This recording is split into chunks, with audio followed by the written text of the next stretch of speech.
Unit 7, Gateway. The selfie resonates not because it is new, but because it expresses, develops, expands, and intensifies the long history of the self-portrait. The self-portrait showed to others the status of the person depicted. In this sense, what we have come to call our own image, the interface of the way we think, we look, and the way others see us, is the first and fundamental object of global visual culture. The selfie depicts the drama of our own daily performance of ourselves, in tension with our inner emotions that may or may not be expressed as we wish. At each stage of the self-portrait's expansion, more and more people have been able to depict themselves. Today's young, urban, networked majority has reworked the history of the self-portrait to make the selfie into the first visual signature of the new era.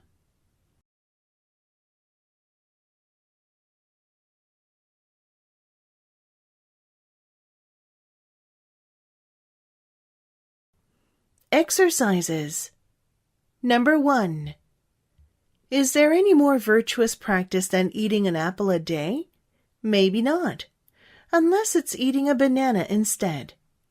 Don't fall into the trap of buying the same fruits week after week, just because you're in the habit of always packing an apple for lunch, for example.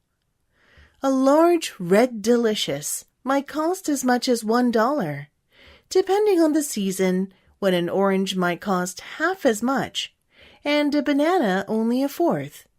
If that's the case, take a minute to ask yourself, is having an apple really worth 4 times as much as having a banana instead?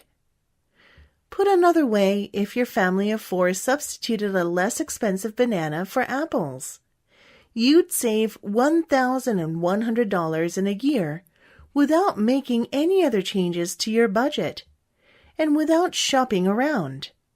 It's important to note that the prices in this example are from the same supermarket. Shopping at numerous stores isn't necessary when you know what the costs of simple substitutions are in terms of variety and size.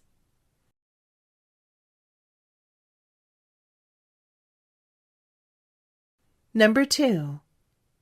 Punishment can be imposed by the person or group against whom the transgressor transgressed, or by a third party, or by oneself.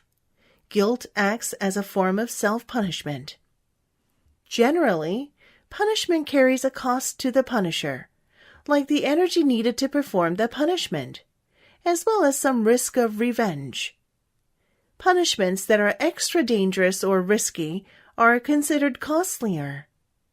Sometime in our distant past, we realized that mere exposure to public humiliation could be used where physical, often violent elimination from the group had previously been required.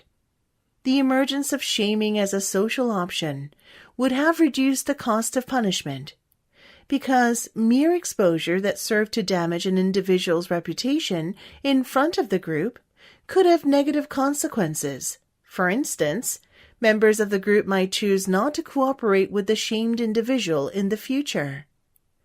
Shaming and social exclusion are closely linked, but shaming is less costly.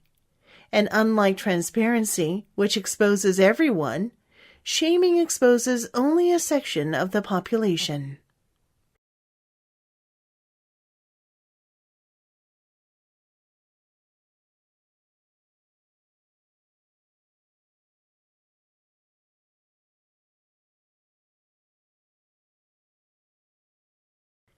Number 3.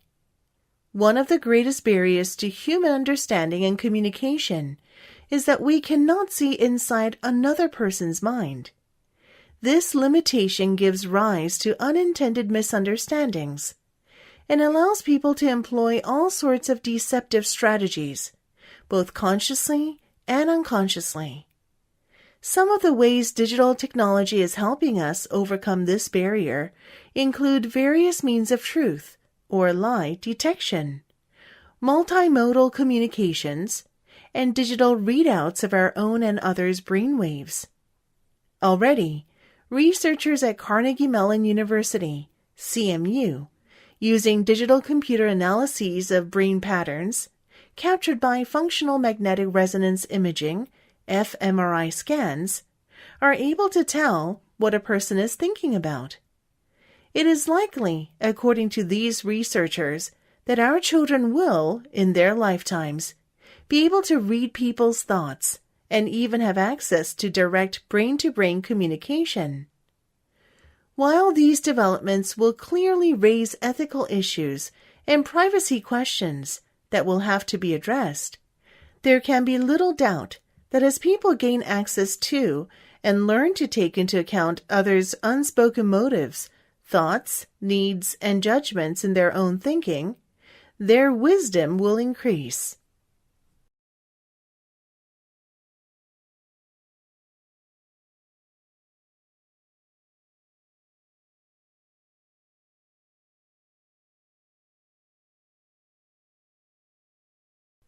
Number 4. In his Nicomachean Ethics, Aristotle used the example of a builder and a shoemaker to demonstrate an important point. If the builder constructs a house for the shoemaker, then the shoemaker must pay for the work in shoes. But to determine how many shoes will be paid to the builder, a proportional equality must be established between the goods, and then reciprocity effected. Only then will the fair exchange be realized. But if there is no proportionality, the exchange is not equal and fair and will not hold together. The builder would not have need of as many pairs of shoes necessary to compensate him. This is where money enters. It serves as a proportional medium of exchange. The proper proportion of shoes to the house in money terms makes the deal just. It is not simply a pricing mechanism, but must be capable of producing well-being as well. Thus, money acts like a measure. It makes goods commensurable and equalizes them. For just as there is no community without exchange, there is no exchange without equality, and no equality without commensurability.